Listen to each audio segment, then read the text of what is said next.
bonjour ou bonsoir selon l'heure à laquelle vous recevez cette nouvelle capsule de CCN. Je suis Dominique Savio, vous le savez déjà, voilà. Et mon rôle, ma mission, mon devoir, voilà, envers le Seigneur, c'est de vous apporter ce charisme, je veux dire aussi ce don dont il m'a comblé, celui de partager avec vous des astuces informatiques, des astuces du numérique pour l'évangélisation, pour contribuer, n'est-ce pas, tout simplement à notre vie de foi, à notre vie de chrétien. Dans ce numéro, je vous propose des astuces informatiques pour sauvegarder de façon pérenne, j'ai envie aussi de dire pour archiver électroniquement nos différentes ressources. J'ai envie de poser tout d'abord une question, celle de savoir, parmi vous qui regardez actuellement cette vidéo, combien sont parmi vous ceux qui ont encore, nous sommes en septembre, voilà, en septembre 2024, pour ceux qui regardent cette vidéo à ce moment ou pas, voilà, et j'ai envie de poser tout simplement la question, combien sont parmi vous ceux-là qui ont encore cette image sur laquelle c'était écrit Bonne année 2024. Combien? Je ne vois pas vos doigts, mais j'imagine que vous creusez un peu la tête, le cerveau a réfléchi. Ah, c'est vrai, ça n'existe plus dans mon téléphone, ça fait vraiment depuis très longtemps, alors que ce n'est que 6 mois. Qu'en est-il donc de votre image ou bien de votre photo de baptême, de photos de sacrement, photos lors d'une célébration eucharistique? Et si vous êtes prêtre, membre du clergé et autres, qu'en est-il de votre photo d'ordination diaconale ou presbytérienne? Qu'en est-il tout simplement parce que aujourd'hui, avec des changements, les avancées numériques, l'espace devient tout simplement un nouveau challenge. On a envie chaque fois de faire des images, des vidéos, des ressources de notre téléphone pour avoir quoi? Pour avoir de l'espace. Saviez-vous que si vous avez tout simplement une adresse mail, je vais dire une adresse Gmail pour le cas d'exemple, cela vous donne la possibilité d'avoir l'espace gratuit de 15 gigaoctets. 15 gigaoctets, c'est pratiquement 2 clés USB de 8 gigaoctets. Lorsqu'on parle de gigaoctets, c'est la capacité de stockage, voilà, de capacité de stockage des ressources. Alors, vous avez 15 gigaoctets gratuits, n'est-ce pas, dans votre espace cloud de votre compte Drive, c'est-à-dire que c'est cet espace cloud réservé à Google pour, n'est-ce pas, enregistrer, télécharger ou bien, je dirais aussi, importer, transférer et surtout sauvegarder vos ressources. Comment exploiter ces 15 gigaoctets? Je vous propose dans cette vidéo, en première étape tout simplement, il faut avoir donc cette adresse mail.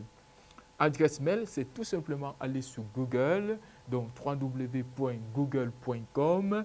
La page s'ouvre, vous cliquez sur créer un compte. Voilà, la création d'un compte Google vous donne directement accès à tous les services de Google, à savoir la messagerie, c'est Gmail.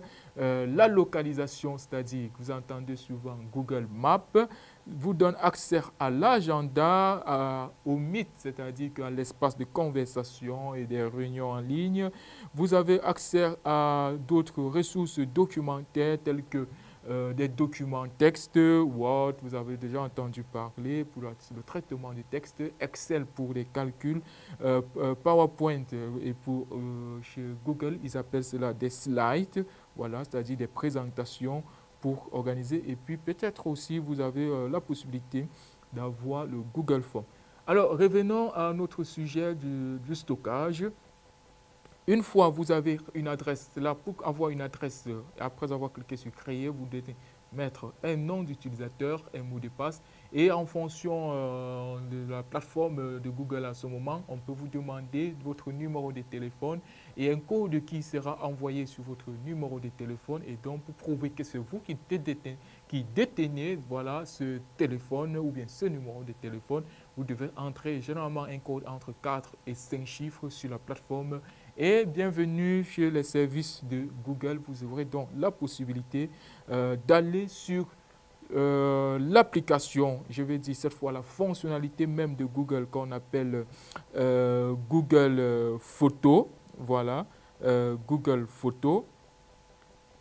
Quand vous cliquez sur Google Photos, vous avez la possibilité de visualiser, si vous avez déjà téléchargé certaines vidéos sans même le savoir, de visualiser certaines vidéos, ou bien vous avez un fameux menu plus haut intitulé « Importer ». Que ce soit sur votre téléphone ou sur votre ordinateur, c'est le même principe. Vous cliquez sur « Importer » sur votre Google Photos et vous sélectionnez l'emplacement où vous voulez importer les vidéos ou les photos. Voilà. J'ai choisi pour mon cas mon ordinateur et je parcours par exemple mon dossier images et je sélectionne quelques photos. Voilà, la photo du Saint-Père, je vais l'importer. Et en un clic, voilà la photo qui est en train de charger. Et très rapidement, la photo, elle est déjà chargée dans mon espace Google Photos. Et vous imaginez très bien, cette photo, elle va y demeurer pendant très longtemps, le plus tôt possible, je vais dire le plus longtemps possible que vous avez vos identifiants toujours corrects. Cela vous permet d'économiser en espace parce que je peux maintenant aller supprimer la version physique sur mon disque local et je n'ai plus de problème d'espace, que ce soit dans mon ordinateur ou dans mon téléphone. J'ai mis tout cela sur le cloud et pour le longtemps possible, cela va rester. C'est une astuce. N'hésitez pas à nous contacter. Je résume la procédure. Premièrement, vous devez avoir une adresse mail. Quand vous avez une adresse mail, vous cherchez la fonctionnalité ou bien vous écrivez tout simplement. Donc, vous cherchez la fonctionnalité photo ou bien vous écrivez simplement sur l'URL, c'est-à-dire l'adresse Uniform Resource Locator. C'est la localisation d'une ressource sur Internet. Vous écrivez tout simplement sur la barre d'adresse photo avec S, voilà, .google.com, photo.google.com et l'interface de votre drive des photos réservée à photos et vidéos s'ouvre, vous cliquez sur importer et padré ou bien chers frères et sœurs, vous importez l'intégralité des photos que vous avez sur la plateforme. Naturellement, vous pouvez les classer dans des dossiers que vous pouvez créer. Ici, vous faites tout simplement à votre droite là, vous allez voir la possibilité de créer des dossiers. Vous créez des dossiers, vous classez tout cela et par exemple pour un padré qui a été ordonné, je dis n'importe quoi, en année N, jusqu'en année N plus 30, il pourra toujours revivre, n'est-ce pas, en live, spirituellement bien sûr, l'intégralité des articulations de son ordination.